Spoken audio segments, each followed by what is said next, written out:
Today, I'm going to walk you through exactly what you need to do as a sales team to convert more of your Google Ads leads into sales and revenue for your business. I'm going to share with you the 5 approaches that have worked for our business and also the clients we work with, having spent millions of pounds on Google Ads. So let's jump straight into it. The number one thing you need to do is feedback to the person who is running your ads, whether that's an agency, whether that's someone in-house.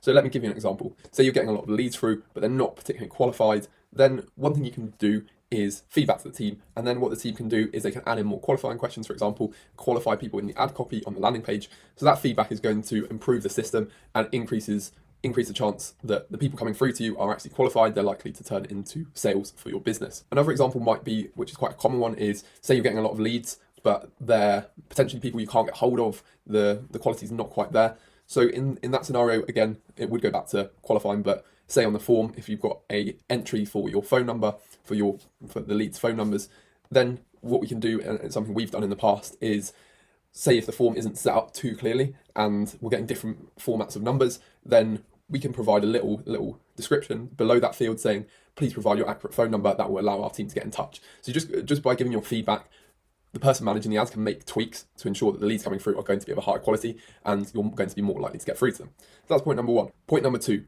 you want to create a script. And this is what everyone on your team should be using when they're calling the leads. It should be really thought out and planned, because this allows you to then test things. Say if you're all running the script and none of your leads are converting, it's very clear that there is a problem with that script. You can tweak it over time as a result. Obviously, every salesman is going to have his different kind of approach, different wording, different phrasing. But the thing is, this allows us to improve the system, and we can then make tweaks to the script. Whereas if every salesperson is using a completely different script and going completely different, then you really can't tell really whether what is leading to success, what is leading to sales, and what isn't.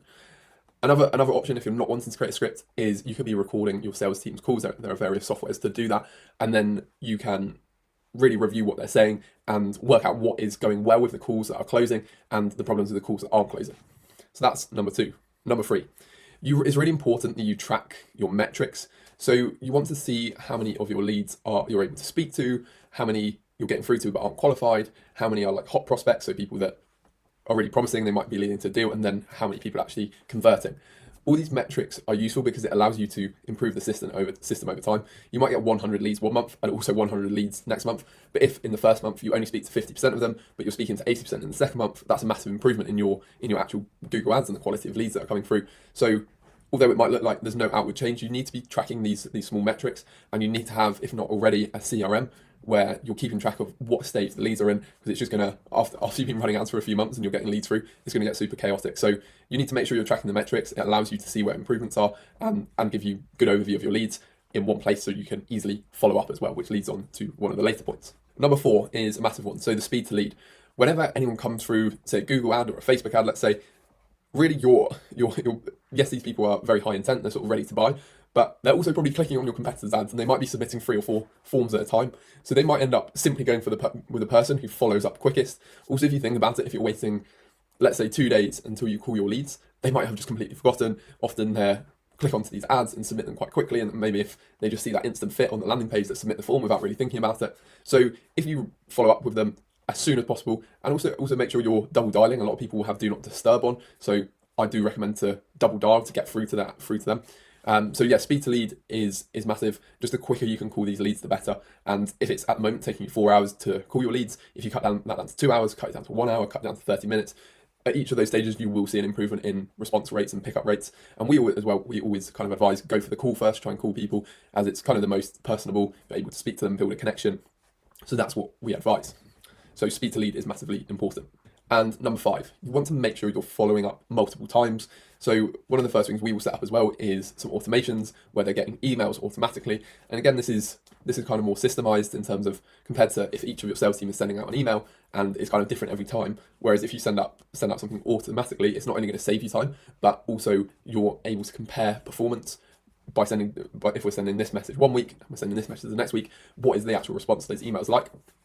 So you can use automations. You can also use like SMS automations. Depends what CRM you're using, but you'll be able to find ones online that have great automation software, and you can also use things like Zapier to kind of get around this. And you also want to make sure you're following up on multiple channels. Some people just won't respond to emails. Some people won't answer their phone at all. So you want to then make sure you're doing SMS, WhatsApp. If you can find them on LinkedIn, for example, you can connect there. Say, hey, I saw you came through our ad. Just as many channels as you can, because there's always each person will always have one preferred channel that they like to communicate via. So you want to make sure you're following up multiple times. And a great trick as well can be, say you start running your ads from January to April, and then you put them on a pause. Maybe you've got enough leads, but what you can do a few months later is just dial back up those same leads. You might want to, say if you do have a multiple person sales team as well, look to switch around those leads. So say salesman A has taken the leads first time, then when you're calling up 3 months later, that salesman B can then call up those leads, follow them up. And the benefit here is that in that situation, someone who is kind of fresh to those leads and hasn't looked at them, they're going to have a much more positive mindset compared to salesman A, who's maybe been dialing these people 3, 4, 5 times and hasn't got through or has had bad luck in terms of the timing. But when someone is fresh, they're going to be reinvigorated. That's just a fresh lead for them. So definitely switch around who is calling up each of the leads. It's going to really help with team morale and just ensure that increases the chances of those leads being gotten hold of. So that is everything, I believe. So those are some really simple things. Just a quick video today. Like and subscribe if you found that video useful. Share it with your sales team, because I think these are the things where a lot of businesses go wrong, where they're getting the leads through and it's kind of like all the emphasis is on the Google Ads end, but also there's the responsibility of your team, the sales team, to ensure these leads are turning into sales. So I hope that was useful, and I will see you on the next one. And before I go, I also put out a guide on how to optimize your search campaigns, so that if your campaigns are struggling, take a look at that as well, because that will be useful in terms of getting you from a position where you're getting not many leads, not the right leads, to a position where more of your leads are qualified and they're good for your business. So I hope that's useful. See you soon.